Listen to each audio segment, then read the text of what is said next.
countdown for blast-off. X minus 5, 4, 3, 2, X minus 1, fire.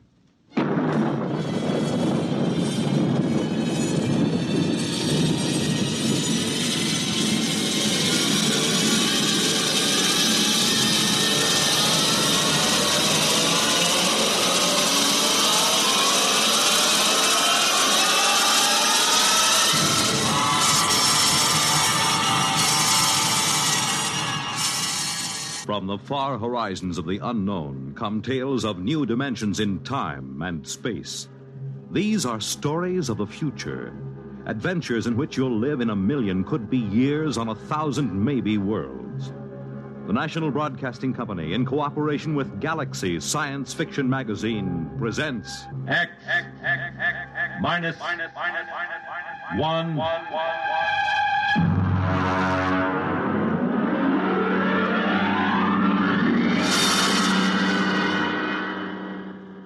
Tonight, Protection by Robert Sheckley.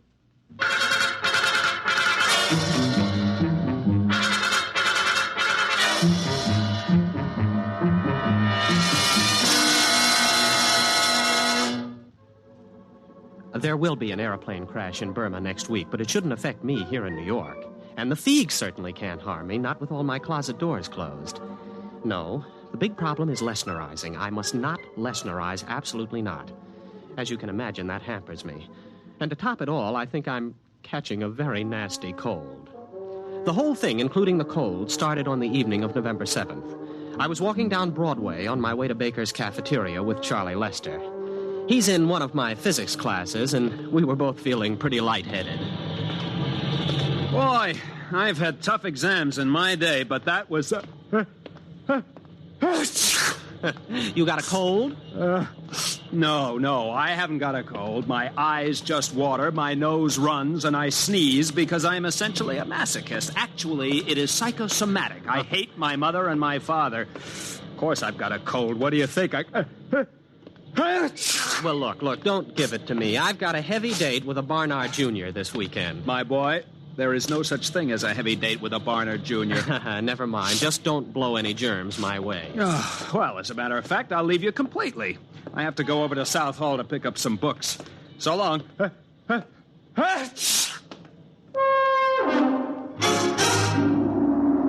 At the moment Charlie left me, I had in my pocket 5 coins, 3 keys, and a book of matches. Just to complete the picture, let me add that the wind was coming from the northwest at 5 miles per hour. Venus was in the ascendancy, and the moon decidedly gibbous. You can draw your own conclusions from this. I reached the corner of 114th Street and began to cross. The truck! Watch out for the truck! Watch out! Huh? What truck? Who? What? There's no truck on the street. What? Oh, well, thanks, friend. If you hadn't warned me, I'd... Hey, where are you? Who said that to me? Where are you? Can you still hear me? Well, sure I can. Where are you? There isn't anybody here. Where are you? Gronish. Is that the referent? Refraction index. Creature of insubstantiality. The shadow knows. Did I pick the right one? What, you're invisible? That's it. I knew the concept was somewhere in you. Well, what are you? A Valadusian Dirg. A what? Would you mind opening your larynx a little wider, please? You see, I am using your sub-vocalizations to communicate. Now, breathe deeply. That's it. That's it. That's better. Well, let's see now. I am the spirit of Christmas past, a creature from the Black Lagoon, the bride of Frankenstein. Now, hold on. What are you trying to tell me, that you're a ghost or a creature from another planet? Same thing, obviously. Oh, well, that makes it all perfectly clear. Any fool can see that a disembodied voice must belong to someone from another planet. Exactly. I'm invisible on Earth, but my superior senses spotted approaching danger and warned you of it. Well, thanks. Thanks anyway about that. Well, what are you? One of those strange voices that warns Aunt Minnie to stay out of the elevator? Which then crashes to the basement? Something like that. Well, goodbye. What's the matter? Well, not a thing, except that I seem to be standing in the middle of 114th Street talking to an invisible alien from the farthest reaches of outer space. I suppose only I can hear you. Well, naturally. Oh, great. Well, you know where this sort of thing will land me. The concept you are subvocalizing is not entirely clear. Now, look, please, go back to one of my childhood traumas where you came from and let me alone. Thanks for the warning about the truck. Good night. Where are you going? I am going to a saloon down the street, much frequented by Columbia students. Won't you talk with me? Look, please, will you cut it out? There are 2 girls watching me now. But you must talk to me. The real subvocal contact is very rare and astonishingly difficult. Sometimes I can get across a warning just before a dangerous moment, but then the connection fades. Well, you mean that is the explanation of premonitions of danger? That's right. Conditions might not be right for this kind of contact for another 100 years. Oh, look, this is very interesting stuff for Professor Ryan at North Carolina, not for the physics department at Columbia. I have heard statistics about the overcrowding of mental hospitals, and I am not interested in contributing to that condition. Besides, there's a cop looking at me. I appreciate your social situation, but this contact with me is in your own best interest. I want to protect you from the myriad dangers of human existence. Get lost. Well, I can't force you. I'll just have to offer my services elsewhere. Goodbye, friend. Goodbye. Oh, just one last thing. Stay off subways tomorrow between noon and 1:15 p.m. Why? Someone will be killed at Columbus Circle, pushed in front of a train by shopping crowds. You, if you're there. Goodbye. No, what? Someone will be killed there tomorrow? Are you sure? Of course. It'll be in the newspapers? I should imagine so. And you know all sorts of stuff like that? I can perceive all the dangers that radiate toward you and extend into time. My one desire was to protect you from them. Oh. Well, look, will you wait till tomorrow evening? Those 2 girls are giggling now. You will let me be your protector? I'll tell you tomorrow after I read the late papers. The item was there, all right. I read it in my furnished room at 113th Street. Man pushed by the crowd, lost his balance, fell in front of an oncoming train. Well, this gave me a lot to think about while I waited for my invisible protector to show up. By the time he contacted me, I didn't know that I liked the whole idea. Don't you trust me? I just want to lead a normal life. If you lead any life at all. That truck last night? That was a freak. A once-in-a-lifetime hazard. It only takes once in a lifetime to die. There was the subway, too. No, well, that doesn't count. I hadn't planned on riding it today. But you had no reason not to ride it. That's the important thing. Just as you have no reason not to take a shower in the next hour. Why shouldn't I? A Miss Flynn who lives down the hall is now taking her shower and will leave a melting bar of pink soap on the pink tile of the bathroom floor. You would have slipped on it and suffered a sprained wrist. Not fatal, huh? No. Hardly in the same class with, let us say, a heavy flower pot pushed from a rooftop by a certain unstable old gentleman. Well, when is that going to happen? I thought you weren't interested. I am very interested. When? Where? Will you let me continue to protect you? Well, now, just tell me one thing.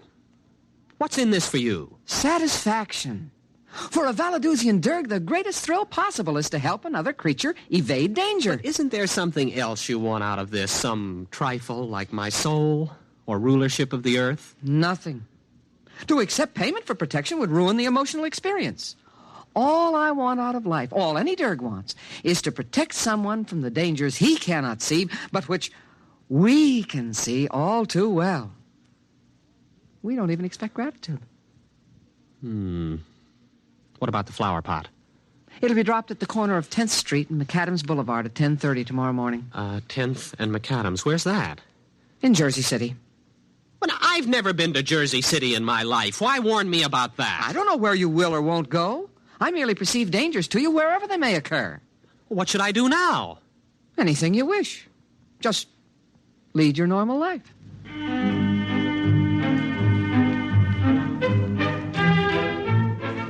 It started out well enough.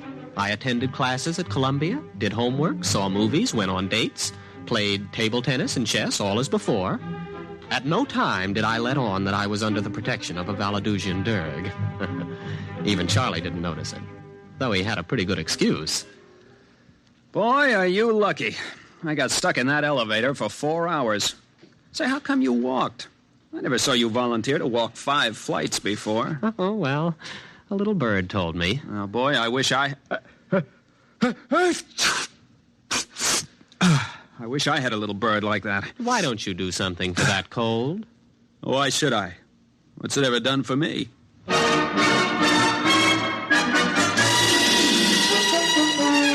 Not even the Derg had warned me about Charlie's bad jokes in time. But he did his best. And once or twice a day, he'd come around and report. Loose grading on West End Avenue between 66th and 67th Streets. Don't walk on it. Of course, I wouldn't. Once I got used to it, it gave me quite a feeling of security. But the Derg soon became overzealous on my behalf. He began finding more and more dangers. Look out for an overhanging sign on the Hotel Nacional. Where, 48th Street? Mexico City. Don't go to the hockey game tonight. Where? At Toronto. Look out for the Elm Street bus. Philadelphia? Omaha. Don't go surf riding today. What? Surf riding? Where? Papiti. Now, just wait a minute. Do you plan on reporting every potential danger on Earth? Oh, these are only a very few that you may be affected by. In Mexico City, in Papiti? Why not confine yourself to the local picture? Greater New York, let's say. Locale means nothing to me. I must protect you from everything.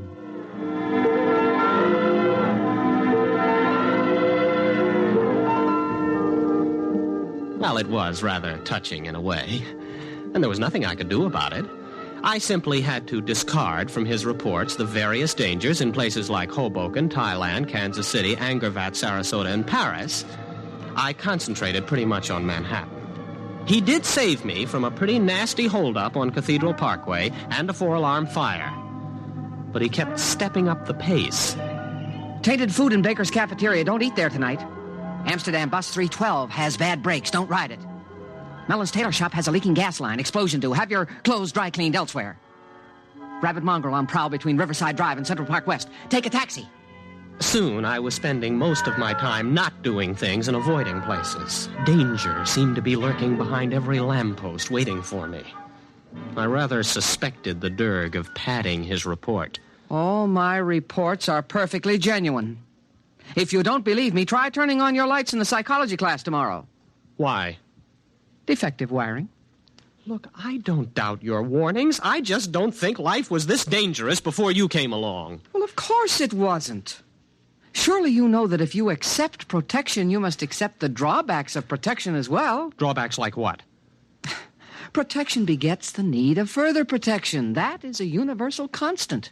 Before you met me, you were like everyone else, and you ran into such risks as the situation offered. But with my coming, your immediate environment has changed, and your position in it has changed, too. Why? Because it has me in it. It is well known that the avoidance of one danger opens the path to others. Are you trying to tell me that my risks have increased because of your help? It was unavoidable. Why, you miserable extraterrestrial con man. Now look. All right. Thanks for everything. I'll see you on Mars or wherever you hang out. You don't want any further protection? You guessed it. Don't slam the door on your way out. But what's wrong? Your risks have increased, but my capacity for detection is more than ample to cope with it. I'm happy to cope with it. So it still represents a net gain in protection for you. Yeah, I know what happens next. My risks just keep on increasing, don't they? Not at all. As far as accidents are concerned, you have reached the quantitative limit. What does that mean? It means that there will be no further increase in the number of accidents you must avoid. Look, if you leave me alone, my original environment will return, won't it? And with it, my original risks? Eventually. If you survive. Fine, I'll take that chance. You cannot afford to send me away. Tomorrow... No, don't tell me. I'll avoid the accidents on my own. I wasn't thinking of accidents. What then? I hardly know how to tell you. A gamper is after you. Oh, again. A what? Now, what kind of a gag is this? A gamper is a creature from my environment. I suppose he was attracted by your increased potentiality for avoiding risk due to my protection. Now, look, you can take your gamper. If he comes, try driving him off with mistletoe. Iron is often effective if bonded to copper. Will you get also. out of here? Are you sure? Beat it. Blow. Scram. Get out. Go on. All right. All right. Goodbye. Goodbye. Are you gone? Are you really gone? Good riddance. What's that? Dirk, is that you? Hey, your motor's running. Dirk? What is it? What is that? What is that? Oh, it's the Gamper. Dirk, get me out of this. Dirk! Dirk, get me out! Dirk, come back, Dirk! Did you call? Oh, the Gamper. Mistletoe, wave it at the Gamper. Where in blazes am I going to get mistletoe? Iron copper, then. Copper. Oh, I've got a paperweight on my desk. The chair leg is iron. Touch it with the copper, quick!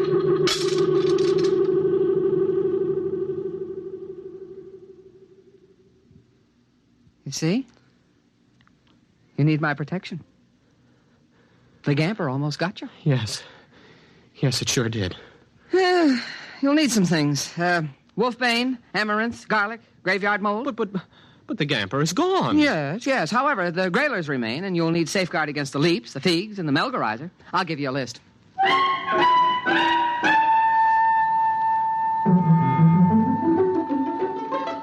He gave me a list, and I went shopping. I ran into Charlie at the supermarket. Hey, Bob! Where you been? Wolfbane, amaranth, garlic. They must have garlic. Well, sure, they got garlic over here. Oh. Well, I guess you know what I came in for. Tissues. What else? Yeah, well, now let me see. Graveyard mold. You think they'd have it here? Hey, boy, what's the matter with you? You look white as a ghost. I'm white as a Gamper, or a grailer, or a leap, or a fig. Well, what is that, jive talk? Please, Charlie, don't bother me. I'm busy. All right. Who has the nearest graveyard that would be moldy this time of year?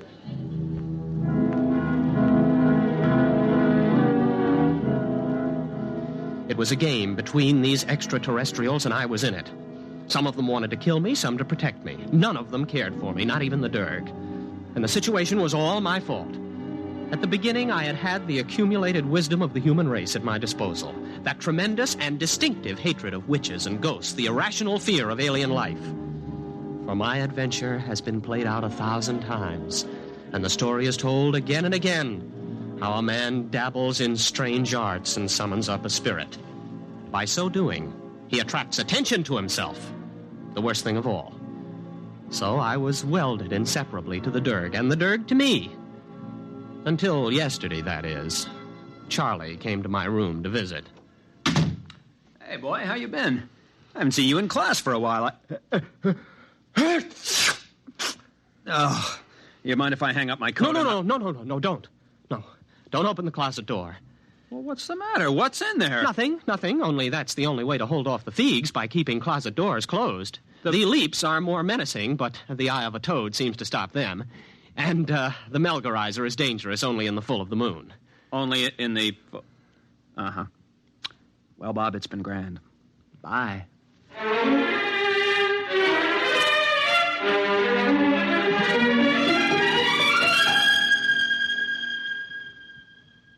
You are in danger. What? Who? What again? What is it this time? It is the Thrang who pursues us.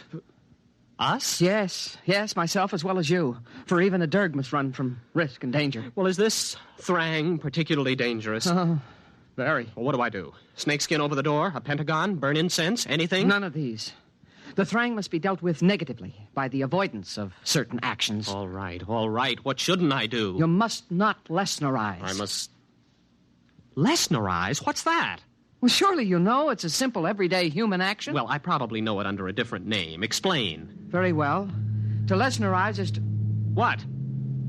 It is here. The Thrang. The Thrang is here. Dirk, where are you? What should I do? This has me. What should I do? It has me. I'm going. The Thrang. Don't Lesnerize. Don't Lesnerize. Don't.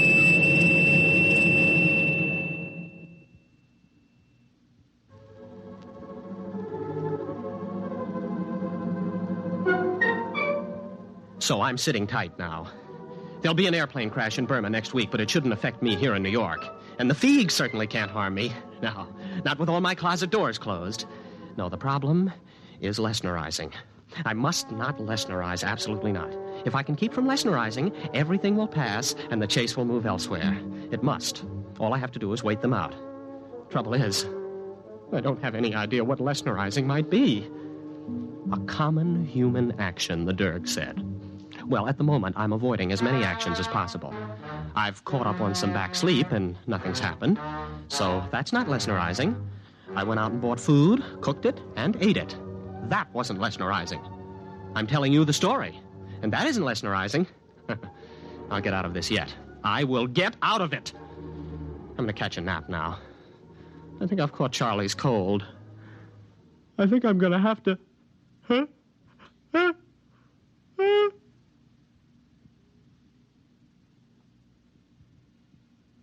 You have been listening to Protection by Robert Sheckley on X-1.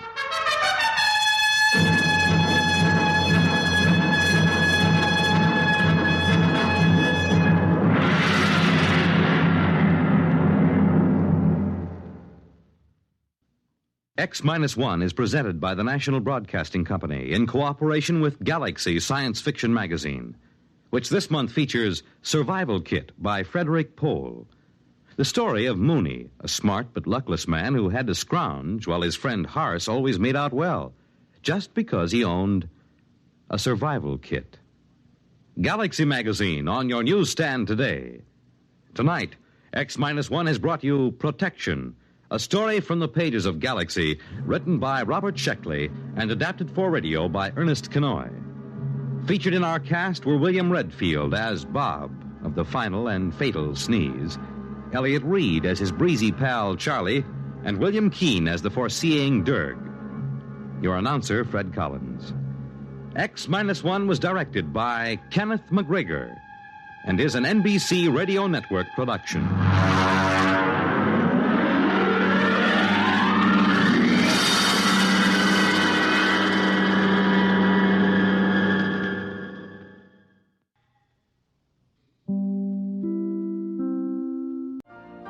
You've been listening to the OTR Gold Network. Find more classic radio at otrgold.com.